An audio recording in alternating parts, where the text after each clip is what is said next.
PodcastCoug Season 5, Episode 1. You're listening to the PodcastCoug Radio Network with your host, James Laurie. The PodcastCoug is your weekly Coug on Demand show featuring all things Cougs and Washington State Cougar football. And now, here is your host, PodcastCoug.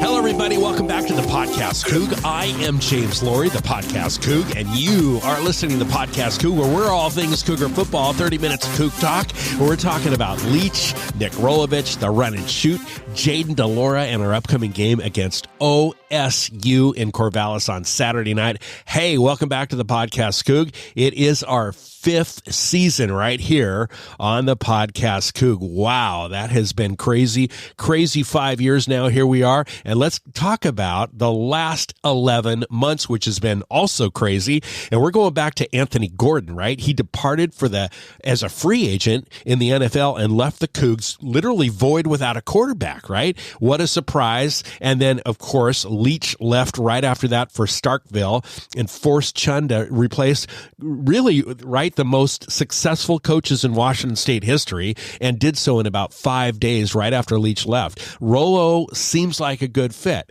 and we're going to talk more about on Coach Rolovich later, but, you know, we had all this stuff going on in 2020. We had the Pac-12 COVID shutdown in mid-March and prevented the Cougs from really conducting a spring practice. And, of course, this year on our schedule, which is 6 games and possibly a 7th, right, we got USC down on the road in the Coliseum in Los Angeles, which always is a challenge. And of course, we got that Pac-12 no spectators policy. We're basically unable to have guys, Cougs ticket selling opportunities, guys in the stands, and we've got home games against Washington and Oregon. We can't be in the stadium, but you know what? There's an option of Coug cutouts as an option. We're going to explain about the Coug cutouts on the second half of the PodcastCoug. So for 2020, it all seems challenging. A lot of setbacks are behind us. It's time to roll and play football, right? And now it's time to show what really some players are just waiting. They cannot wait to play, and Max Borghi is one of them. Borghi cannot wait to max it out on the run and shoot, and let's hope he's going to be having a great explosive day and evening on Saturday night. So let's go through this. We've got over the outcome, and no one knows how we're going to really this outcome, how it's going to really prevail. I think we're going to be fine. The roster is in better shape, than we've experienced before. When we had that coaching change, think about Rolovich, what he inherited. Not nearly as steep, right, as the Leach rebuild back in 2012. So we've got Abe Lucas. We got guys. We got some guys. I don't know about our second string, but we've got Lucas and Max Borghi and Blake Massa and a lot of guys returning best in class. We've got some decent receivers, a secondary with tons of experience. And so we've got a scheduled difficulty for here in 2020. No cupcakes whatsoever, no non-cons. We've got a coaching change, some practice limitations, a new starting quarterback, and really it's going to be a challenging season. And so let's again recap last year, 2019, 6-7, 3-6 over, 6-7 overall, 3-6 conference, lost to Air Force in the Cheez-It Bowl, and then Rolovich steps in first season. He spent 8 years at the University of Hawaii, and the last 4 as the head coach. Rolovich completed his 4th season at Hawaii with a 28-27 record, 3 bowl games. Last season, he guided the Rainbows, the Warriors, to a 10-win season, best ever in 10 years, since 2010. The Rainbows went 10-5. They're 38. They had that 38-34 victory over BYU in their bowl called the Hawaii Bowl. So they had a great year last year, and I think Rolo's the right guy. The hiring process was crazy, though, right? I mean, when Leach left for Mississippi State on January 9th, Chun hired Rolovich in a mere 5 days. I mean, who does that, right? Think about it. Coaching searches, right, usually last when they last less than a week, you're either promoting within or you're proactively identifying, your current coach is looking, right? So you've got, when that vacancy arises, you've got that desired candidate and you've been proactive. And I'm not so sure if Pat Chun had some advance warning with Leach kind of looking, but boy, that was a quick change, right? I mean, 5 days, January 14th, he was hired. I think we got the right personality style, the right coaching philosophy. We got the right recruiting strategy. The guy's a recruiter, right? He's a people person. We're going to talk about that in a moment. Affordability is there. The experience with doing more with less is there for Coach Rolo. He's really viewed by many of us as an ideal fit. We got to agree on that, right? Got an ideal fit here. Heck of a personal relationship guy. Relationships are everything, whether you're in business or whether it's a personal, just one-on-one with people. It is so important to develop those relationships. And he's a personal relationship guy. He's buying drinks at the food and drinks at the Magnolia Village pub when he showed up, no notice, just a surprise on a Twitter. And then, and also how about running over to Mike Price's home in Idaho, just connecting with former players and building these relationships, listening a lot, asking advice, making impromptu pizza runs in Pullman, buying everybody some pizza, in Pullman. The guy's just a great people person. He's a people coach as well, and he cares about others, and he's also a hardworking recruiter. So that means a lot. I think, he's got some advantages that our previous coach didn't either do or have. So I think that's great. Now his contract runs through 2024. He's going to be earning about $3 million a year, minus his the COVID salary reductions. And so here we are. Jayden's our quarterback, right? We got Cameron Cooper, Gunnar Cruz, and then we got Jayden de Laura. And even though there wasn't a spring practice, Rolo has announced that Jayden de Laura is going to be our starting guy at OSU Saturday night. He's got great number. De Laura has got great numbers from high school, all right, and looks great on film. Absolutely a true freshman, not a red shirt freshman, but a true freshman. We have not seen a true freshman at Washington State since the 70s. That's over 40 years, right? I mean, that's crazy, right? So I think Jayden's going to be fine. We got great. Leach left us with some depth, some high-end talent, including Borghi, Lucas, Josh Watson, Jahad Woods, and we just don't know. We don't know what our second-string backups are going to be like. We simply don't know, right? So what about this Rolla era? The Rolo era. What about this, right? We've, again, enjoyed a remarkable multi-year climb until last season, right? 3-6 last year. What a disappointing conference record overall. That loss to the Air Force, and then Leach just bolted, right? So basically, we don't have a lot of margin for error. We really don't, and we don't know how we're going to do. We're always generally in preseason polls, we're picked to finish last. This is something we've seen over and over again. But here we are rolling out the run and shoot, right? So what is that run and shoot? We all know what the run and shoot is. Let's going to briefly talk about that run and shoot offense, the offensive system, which emphasizes receiver motion and on-the-fly adjustments of receivers, routes in response to different defenses, right? So the run and shoot system uses a formation consisting of one running back and typically 4 wide receivers. This system makes extensive use of receiver motion, having a receiver suddenly change position by running left or right parallel to the line of scrimmage just before the ball is snapped, both to create an advantage by having mismatches with opposing defensive players, and that helps reveal what coverage the defense is using. So if a defender stays with the motioning receiver, it would simply imply a man-to-man coverage, right? So the basic idea with a run and shoot is a flexible offense that adjusts on the fly, with the receivers changing their routes based on the defensive coverage and play of the defenders covering them. So the quarterback not only reads the defensive coverage to determine where the to throw the ball out, right? But he must also read the defenders to determine the probable route to his receivers that his receivers may run. So as a result, the offense is considered complex and difficult to implement due to the intelligent communication required by the quarterback and the receivers. So it's kind of it's really interesting. It's complex. It takes some skill. I think de Laura's got it, right? He was recruited, incidentally, by Rolo. When Rolo was head coach at Hawaii, he recruited Jayden, but Leach got him instead. And that's kind of interesting. Here he is now. I think there's skill level going to be fine. I think we're going to be fine.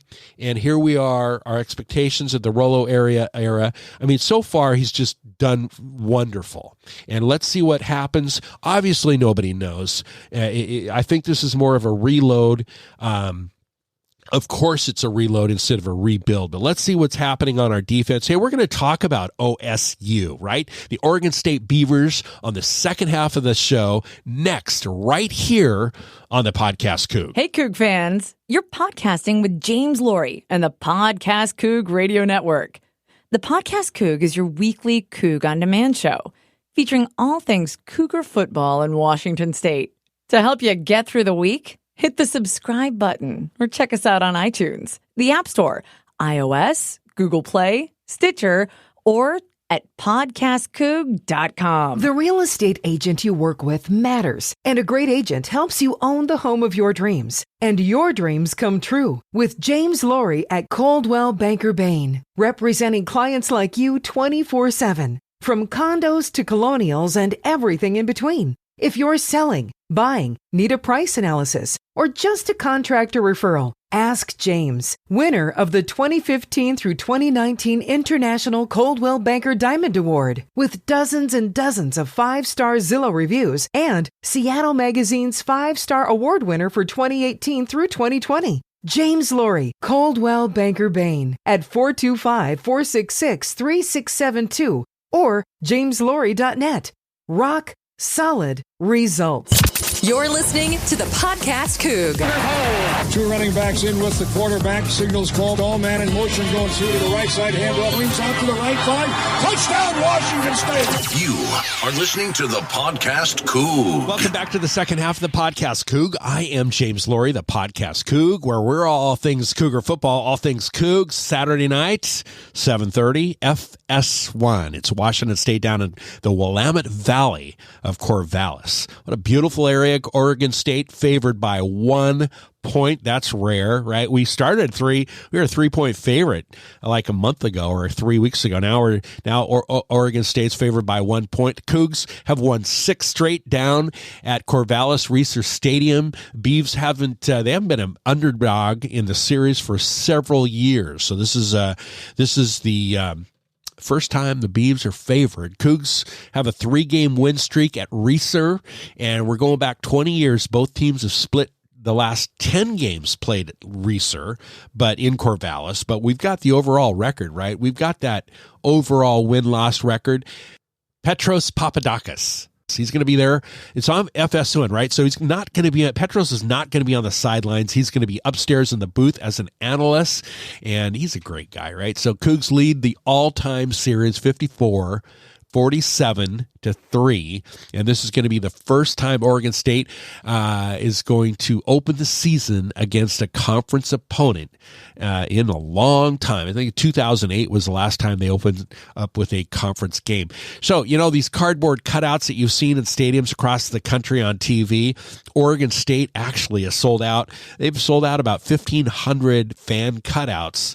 And so for their home opener against us. And so more details, we're going to talk about Washington State's fan. We got the same thing going on. We're going to talk about that here at the end of this podcast.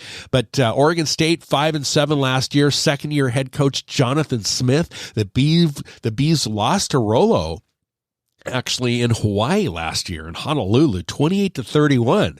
So Nick has beat Oregon State, beat him last year. Cougs have only beat the Beavs last year. They only beat Oregon State last year by 1 point, and it was a track meet. If you remember right, it was 54-53, 107 points scored in that game, right? I mean, come on, where's the defense, right?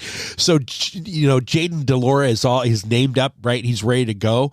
And yep, we've got de Laura as the starter, bulletin board material for Oregon State. It's his first snap in college football, right? And national TV, right? So de Laura, true freshman from Hawaii. We talked about that. He was recruited by Rolo in Hawaii.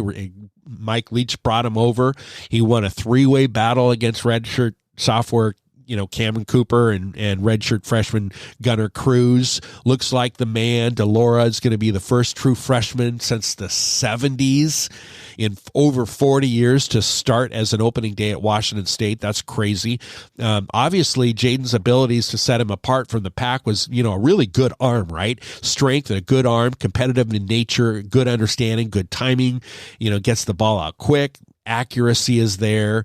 It's got the ability to make some plays, right? Right off the script, right off the cuff. He's good. He's great. I think he can run that, run the run and shoot. And, so a lot of things are really good. Look, we're really excited about de Laura, right? So remember, the Cougs and the Beavs are both, are launching some starting quarterbacks, holding a competitive battle during the preseason camp. So the Beavs, Oregon State's going with a redshirt junior, Tristan Gebbia, who actually backed up Jake Luton last year, 2019. Now, Luton, if you recall, he began his college career over at University of Idaho, and he was named the quarterback starting. He's got the Jacksonville Jaguars starting job replacing Gardner Minshew, who injured his hand.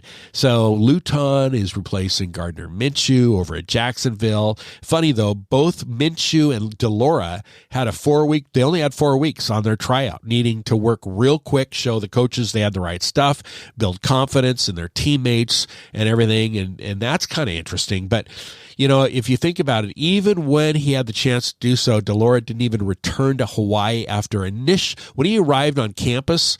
He's been on campus since. He has not gone back to Honolulu, to home at all, since he's arrived at Washington State. He's building that team chemistry with his teammates through the summer workout, work really hard. So he's the right guy, probably, right? So it's going to be very interesting, also exciting to see this team. Over the summer, he, again, built that chemistry. The team immediately liked him. He's just a natural fit, right? So, by the way, de Laura comes from the same high school as Jason Gesser, who took us to the 2003 Rose Bowl. A lot of similarities there. We've talked about de Laura now. We talked about Borgie and Abe Lucas a little bit, but what about the defense, right? What about the defense? We don't know who's starting at both the edge positions, both defensive tackle positions and both cornerback positions and strong safety, right? We just don't know. It's too early, right? So I think the players on the D-line will rotate more than those in the secondary, like Willie Taylor, Willie Rogers, Brendan Jackson, and Ron Stone. Hey, Washington State, it's just going to be, we just don't know. We don't know. Nobody knows, right? So we're going to wait and see what happens on Saturday night. Hey, Washington State is celebrating its 125th football season in 2020 this year. It is our 125th season in college football since 1894, 125 years. Hey, Cougs. So, that is just crazy. Now, like most Pac-12 schools and Power 5 schools, Washington State teamed up with an online vendor, and they're going to be selling cardboard fan cutouts to go in Martin Stadium this season. Now, you can jump in if you want. These are cutouts. These are Coug cutouts. I think it's like $35. You can have a dual situation at Beasley as well. So they're placed in Martin and Beasley for basketball. So I guess you just download your image and you're wearing your Coug gear, and there's a deadline of November 9th, and right, you can even have it back. That Coug cutout can be shipped back to you. There's a website if you're interested. It is shop.fancutouts.com.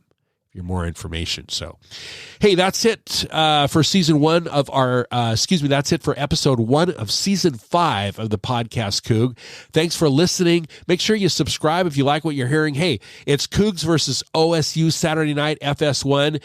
Go Cougs, and God bless. You've been listening to the Podcast Coug with your host, James Laurie. The Podcast Coug is your weekly Coug on Demand show featuring all things Cougs and Washington State Cougar football. This has been a presentation of the Podcast Coug Radio Network. Find us at podcastcoug.com.